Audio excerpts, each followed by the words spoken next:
इस्लामाबाद, खैबर पख्तूनख्वा और पंजाब के मुख्तलिफ शहरों में कहीं हल्की और कहीं तेज बारिश का सिलसिला जारी है। मुख्तलिफ शहरों में झालाबारी भी हुई। पेशावर में बारिश का सिलसिला जारी है। महकमा मौसमियात ने बारिश का सिलसिला 3 रोज तक जारी रहने का इम्कान जाहिर किया है। मज़ीद तफसीलात जानते हैं डॉन न्यूज़ के नुमाइंदे अब्दुल हकीम महमद से। अब्दुल हकीम, कैसा मौसम है, बताइएगा। बिल्कुल पेशावर समेत खैबर पख्तूनख्वा के जो दूसरे अजला है वहाँ पे बारिश का नया सिलसिला शुरू हो चुका है। इस वक्त पेशावर में भी बारिश हो रही है और न सिर्फ पेशावर बल्कि खैबर पख्तूनख्वा के जो बालाई अजला है वहाँ पे तेज़ बारिश और हवाएं चलने का भी इम्कान ज़ाहिर किया गया है।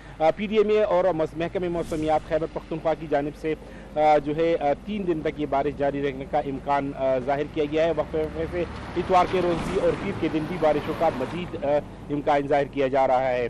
PDMA की जानिब से बाकायदा तौर पर हिदायत भी जारी की गई है। जो बालाई अजला है स्वात, कालाब और कोहिस्तान, ये जो पहाड़ी एरिया है वहाँ पे जो लैंड स्लाइडिंग से बचने के लिए और सैलाब और तुग़यानियों से बचने के लिए जो हिदायत जारी की गई है, जो लोग दरियाओं के किनारे आबादी है उनको भी हिदायत जारी की गई है कि वो महफूज मकामात तक मुंतकिल हो। मज़ीद बारिशों का भी इम्कान है जो कि 3 दिन तक ये बारिशों का सिलसिला जारी रहने का इम्कान ज़ाहिर किया गया है।